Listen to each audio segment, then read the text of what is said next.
সম্মানিত বাজার আপডেটের ভাইয়েরা, আসসালামু আলাইকুম রহমতুল্লাহ। আজকে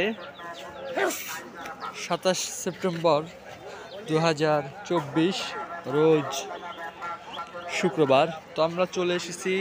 তো আপনারা দেখতে পাচ্ছেন এই হাটে পর্যাপ্ত পরিমাণে ধান ক্রয় করা হয়েছে। তো কৃষক ভাইদের পরিশ্রমের এই ফসল, যেটা বাংলাদেশের খাদ্যের প্রধান উৎপাদন, যেটাকে আমরা বলে থাকি। তো চলুন আজকে যে এই ধানের বাজার আপডেট।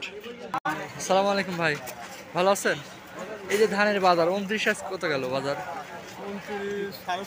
1450। আর যেটা আছে আপনার, আর কি ধান কেনা হয়েছে? মিনিকেট বাজার কত?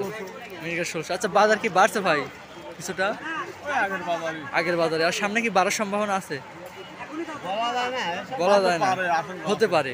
তো ঠিক আছে ভাই, ধন্যবাদ। আচ্ছা ঠিক আছে ভাই, আপনারা শুনলেন এই যে ধানের বাজার, যেটা 29 সেটা 1450, আর যেটা মিনিকেট, এই যেটা মিনিকেট হলো 1600। তো ধানের বাজার আপাতত বাড়ে নাই, তো সামনে হয়তো বাড়ার সম্ভাবনা আছে। তো এই ছিল ধানের বাজার আপডেট। তো এরকম নিত্য নতুন দু একদিন পর পর যে কোনো পণ্যের বাজার আপডেট পেতে আমাদের সাথে থাকুন, সাথে থেকে আমাদের চ্যানেলটিকে সাবস্ক্রাইব করুন। আসসালামু আলাইকুম।